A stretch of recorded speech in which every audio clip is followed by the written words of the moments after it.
Shalom Bapak Ibu dan Saudara-saudari yang diberkati Tuhan. Puji nama Tuhan, hari ini kita masih dapat bersama-sama belajar dan merenungkan kebenaran firman Tuhan. Namun sebelumnya kita mengambil sikap hati kita untuk berfokus memuliakan nama Tuhan, dan kita bersatu di dalam doa.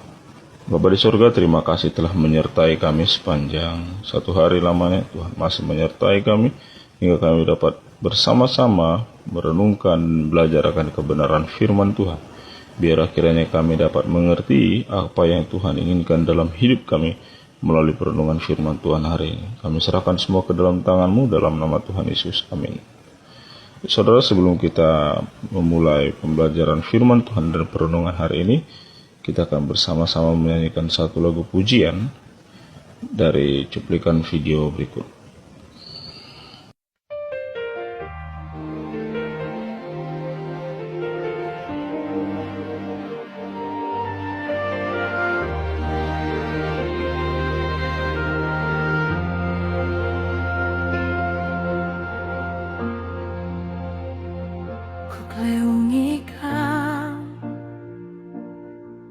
Lias numbelin mambaku, geluhku kekep nu ibas tandu, tupung nangki matawabi, seku gelap nape, ku endeken kini ulindu Tuhan. Segerang geluhku kam serta, segerang luku sekal ulina, asa gegeh kesah basaku, ku endeken kini ulindu Tuhan.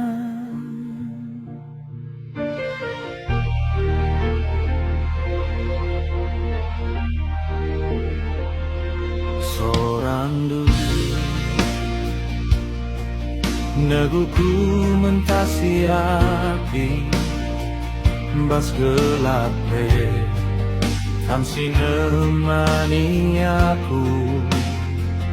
Ku tandaikan Bapakku, ku tandaikan teman, ku saksikan kini nulindu Tuhan.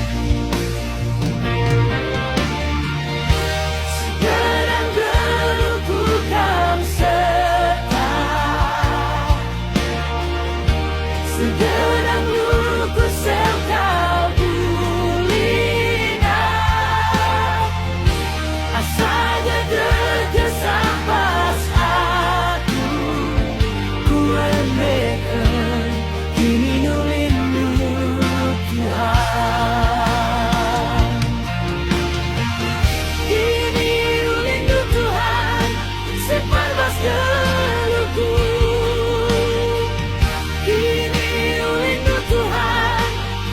Perjalanku, alu ukurku segedang luku, mendeskan mandu. Kini ulindu Tuhan, seperwas geluhku.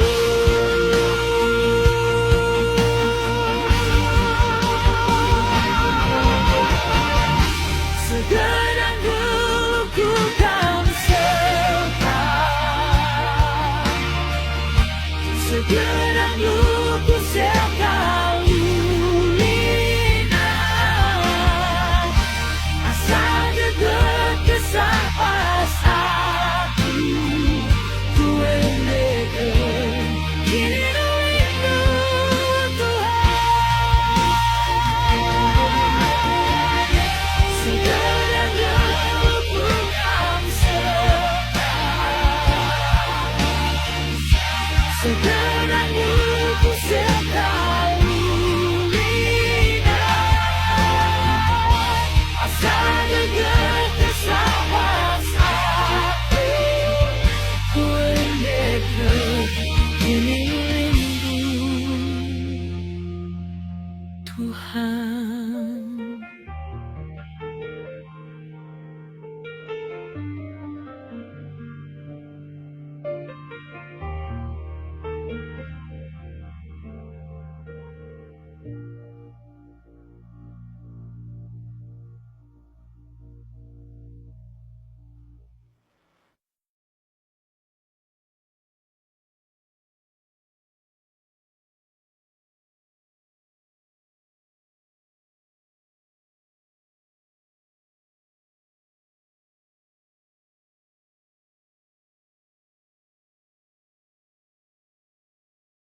Oke, hari ini kita akan belajar bersama-sama dari Kejadian pasal yang kelima ayat 1 sampai 32. Biarlah kiranya pujian tadi juga dapat menjadi berkat bagi kita dan pengantar kebenaran firman Tuhan ini.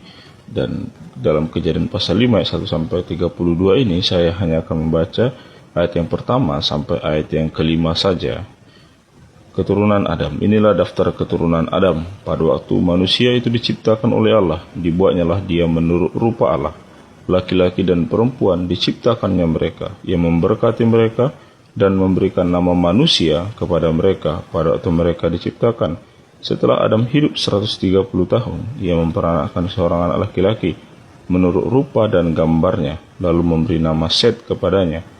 Umur Adam setelah memperanakkan Set 800 tahun, dan ia memperanakkan anak-anak lelaki dan perempuan. Jadi Adam mencapai umur 930 tahun, lalu ia mati. Bapak Ibu dan saudara-saudara yang berkati Tuhan, kebenaran firman Tuhan ini saya memberikan sebuah tema, yaitu silsilah iman ya. Teks ini menceritakan silsilah bagaimana generasi iman itu terus berlanjut secara khusus di dalam keturunan iman dari Adam ya. Sekilas memang kita hanya akan melihat bahwa membaca kitab silsilah itu adalah hal yang sangat membosankan, hal yang membuat kita jenuh. Adam memperanakkan ini memperanakkan itu, seperti itu seterusnya gitu ya. Namun silsilah ini adalah benang merah iman atau benang merah yang mengacu kepada Kristus Sang Juru Selamat nantinya, dan memiliki hubungan atau kolerasi kalau kita melihat dalam kitab Lukas pasal yang ketiga ayat 23 sampai ayat 38 ya. Di sana juga menggambarkan tentang silsilah. Jadi ternyata silsilah di dalam perjanjian lama itu mengacu berpusat pada nanti Yesus Kristus yang juga dicatat di dalam silsilah perjanjian baru. Jadi Alkitab kita itu punya data silsilah, runtutan sejarah yang jelas, bukan sebuah kitab yang tiba-tiba muncul tanpa catatan sejarah, tanpa data yang jelas ya. Alkitab memiliki data yang jelas. Silsilah di dalam Alkitab memberikan bukti ya, bahwa Yesus Kristus adalah keturunan Daud, Raja Daud, keturunan dari generasi Abraham. Sekaligus juga silsilah dalam Kejadian pasal 5 ini menggambarkan sebuah warisan iman ya. Di dalam kitab Kejadian pasal 5 kita melihat Adam memperanakkan Set dan anak laki-laki dan perempuan. Lalu kenapa nama Kain tidak disebutkan? Bukankah Kain itu adalah anak dari Adam ya? Karena ternyata Kain itu memiliki dua peradaban moral yang berbeda dengan Set, keturunan Adam juga. Dalam Kejadian pasal 4 ayat 17 sampai 24 itu mencatat tentang silsilah dari keturunan Kain ya. Tetapi peradaban moral dari keturunan Kain berbeda dengan peradaban moral dari keturunan Set. Di dalam Kejadian 5 ayat 1 sampai 32, Kejadian pasal 5 ayat 1 sampai 32 itu mereka memiliki fokus teologi, yakni warisan iman yang berpengharapan pada Mesias. Jadi Kejadian pasal 5 hanya mencatat silsilah warisan iman, bukan nama Kain. Kenapa? Karena setiap keturunan Kain mereka hidup jauh dari hadapan Tuhan. Mereka hidup berbeda dengan peradaban moral yang dimiliki oleh keturunan Adam dari Set ya. Namun yang menarik lagi, dalam Kejadian pasal 5 ayat 1 sampai 32 hanya mencatat satu nama anaknya dari masing-masing generasi ya, kecuali Nuh nanti ya. Nah, misalnya Adam memperanakkan Set. Nah, lalu Set juga memperanakkan Enos. Begitu terus satu saja, tetapi Adam dan keturunan berikutnya punya anak laki-laki dan perempuan, namun hanya satu nama yang disebutkan dari setiap generasi. Nah, ini yang dinamakan selektif genealogi ya. Ada dua hal setidaknya. Alasan yang pertama yaitu garis keturunan perjanjian itu fokus pada garis keturunan iman dari Set sampai Nuh. Lalu yang kedua, konvensi kuno ya. Di dalam tradisi timur pada masa itu hanya ada satu tokoh kunci yang mewariskan sejarah keluarga gitu ya. Nah, keturunan Kain tidak dicatat dalam silsilah. Ini menunjukkan bahwa keturunan Kain itu adalah keturunan yang jauh dari hadapan Tuhan. Bahkan keluarga yang terus mewariskan gaya hidup yang tidak takut akan Tuhan. Kematian secara rohani membuat mereka terasingkan. Setiap keluarga yang tidak mencari Tuhan mewariskan gaya hidup yang jauh daripada persekutuan dengan Tuhan, mewariskan gaya hidup yang jauh daripada pembelajaran firman Tuhan, adalah keluarga yang sedang menuju kematian secara rohani dan mempersiapkan diri pada kebinasaan yang kekal. Nah, berbeda dengan keturunan dari Set, mereka mencari Tuhan, sementara keturunan Kain, mereka menjauhi persekutuan dengan Tuhan. Bahkan kita lihat dosa-dosa keturunan Kain, ada digami, ada pembunuhan, dan begitu seterusnya. Di dalam Kejadian pasal 5 ayat yang ketiga, kalau kita melihat Bapak Ibu Saudara yang berkata Tuhan, setelah Adam hidup 130 tahun, ia mempunyai seorang anak laki-laki menurut rupa dan gambarnya, lalu dinamainya Set. Kalimat ini di dalam sebuah buku yang ditulis oleh Abraham Park, dia mengacu atau mendeskripsikannya sebagai pertobatan Adam setelah diusir dari Taman Eden. Nah, pertobatan Adam itu membuat Adam mewariskan iman itu kepada anaknya, kepada cucu-cucunya. Dan Adam menyadari betul ini adalah warisan yang bersifat kekal, warisan yang bersifat mutlak. Set hidup bersama Adam selama 800 tahun. Enos hidup bersama Adam selama 695 tahun. Kenan hidup bersama Adam selama 605 tahun. Mahalalel hidup bersama Adam 535 tahun. Yared hidup bersama Adam 470 tahun. Henok itu masih bertemu dengan Adam, hidup bersama dengan Adam 470 tahun. 308 tahun Henok. Metusala hidup bersama Adam 243 tahun. Lamek hidup bersama Adam 56 tahun. Baru Adam meninggal. Jadi Adam bertemu dengan Set, Enos, Kenan, Mahalalel, Yared, Henok, Metusala, Lamek. 8 keturunan Adam bertemu secara langsung, dan Adam mewariskan iman itu. Tetapi yang menarik, apakah dampak dari ketika Adam mewariskan iman itu? Ternyata setelah sampai bertemu dengan Lamek, Adam tetap mewariskan iman itu. Nuh adalah bukti dari warisan yang sejati itu. Nuh memperoleh kasih karunia Allah. Hal ini menunjukkan bahwa Adam itu menyuarakan iman yang sejati kepada keturunannya, kepada keluarganya, terus mewariskan iman itu. Satu-satunya keturunan dari keturunan Adam yang terus tidak bertemu dengan Adam, yaitu Nuh, tetapi Nuh memperoleh warisan iman dari leluhurnya. Ini membuat Nuh mendapat kasih karunia dari Allah. Warisan iman itu tadi dari Adam. Keluarga yang mewariskan iman adalah keluarga yang terus-menerus mengundang nama Tuhan di dalam keluarganya, membangun persekutuan keluarga dengan Allah, membuat keluarga itu semakin hidup dalam pemeliharaan Allah.